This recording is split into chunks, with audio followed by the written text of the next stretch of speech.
सावनेर तालुक्यातील नांदा गोमुख येथे 2 दिवस खराब पाणी आलं होतं। याकरता गावात काही महिला आणि पुरुष नागरिकांची नाराजगी परिसरात होती। तर इकडे काही घरी नळाद्वारे खराब पाणी आलं होतं, तर काही नागरिक यांनी नांदा गोमुख ग्रामपंचायतमध्ये आणि सावनेरला जाऊन लेखी तक्रार दिली होती। खराब पाणी का आले याचं कारण म्हणजे नांदा गोमुख जवळ असलेला कोलार प्रकल्पाचा तलाव आटल्यानं ते पाणी विहिरीपासून लांब गेलं। ग्रामपंचायतनं तात्काळ पोकलँड आणून विहिरीमध्ये पाणी जमा होत नाही याकरता पोकलँडनं पाणी येण्याकरता मोठी नाली केली। त्या बुजलेल्या नालीतील गाळ काढून घेतला, त्यामुळे नाली खोल झाली आणि आता जास्त प्रमाणात त्या नालीनं मोठ्या प्रवाहानं ते पाणी त्या विहिरीत जमा होत आहे। तेच पाणी पाईपलाईनद्वारे गावातील फिल्टरमध्ये आलेले होते आणि ते फिल्टर होऊन काही नागरिकांच्या घरी नळाद्वारे पोहोचले। त्यामुळेच नागरिक नाराज होते आणि असा प्रकार घडला। आता समोर स्वच्छ पाणी येईल असं ग्रामसेवक यांनी माहिती दिली। काय म्हणाले स्थानिक नागरिक आणि सचिव, पाहुयात NTVचा हा स्पेशल रिपोर्ट। सर, ग्रामपंचायत नांदा ग्रामवासियांची काय मागणी आहे आणि काय समस्या होती त्यांची? ग्रामपंचायतला पाणी पुरवठा आहे कोलार तलावातून, तर ती विहिरीपर्यंतची नाली तलावापासून जवळपास 300 मीटर आहे आणि त्या तलाव न भरल्यामुळं यावर्षी पाणी समोर जात आहे।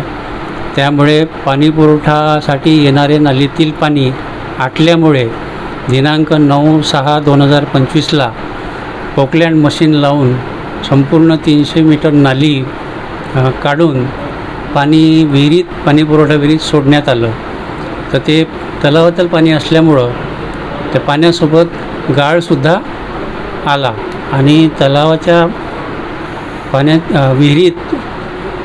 विहिरीतलं पाणी आपण फिल्टरमध्ये सोडलं आणि फिल्टरमध्ये सोडून गावास पाणी पुरवठा ब्लिचिंग पावडर टाकून गावास पाणी पुरवठा करणे सुरू आहे। 2 दिवस थोडं गढूळ पाणी येत होतं, आता पाणी गढूळ येणं कमी झालं आहे। 1-2 दिवसात पुन्हा शुद्ध पाणी येण्यास सुरुवात होईल। ही समस्या किती दिवसापासून होती?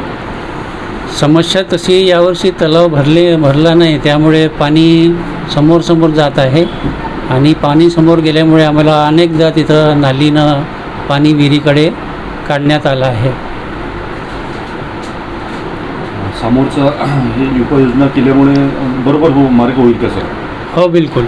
1-2 दिवसात पाणी चांगलं शुद्ध येणं सुरू होईल। सध्या थोडं गढूळ पाणी आहे, आम्ही क्लोरिनेशन करूनच पाणी गावात सोडत आहे। बाकी कोणताच त्रास नाही, बाकी काही त्रास नाही। माझं नाव बलराम वंजारी आहे, मी वार्ड क्रमांक 4 मध्ये राहतो आणि आमच्या इथे गेल्या 4-5 दिवसापासून पूर्ण दूषित पाणी येत आहे आणि त्यापासून गॅस्ट्रोसारखी बिमारी हे लहान मुलाला होत आहे। प्रशासनाने आम्हाला चांगल्यात चांगलं पाणी देण्याची कृपा करावी ही आमची त्यांच्याकडून अपेक्षा आहे। बाबूजी, काय नाव तुमचं आणि आपण राहता कुठे आणि तुमच्या गावची आणि तुमची काय समस्या आहे? मी नांदा गोमुखला राहतो, वार्ड नंबर 4।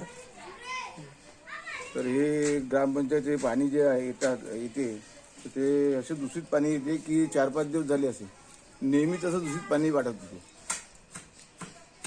तर हे आम्हाला हानिकारक आहे। गॅस्ट्रो होण्याची लक्षणं आहे, म्हणजे पैसे प्रकृती बिघडून राहिल्या। आम्ही कुठंपर्यंत पैसा खर्च करावा आणि पाणी टॅक्स वगैरे पूर्ण आणल्यापासून भरपूर घेते ना। प्रतिनिधी मंगेश उराडे, NTV न्यूज मराठी, नागपूर।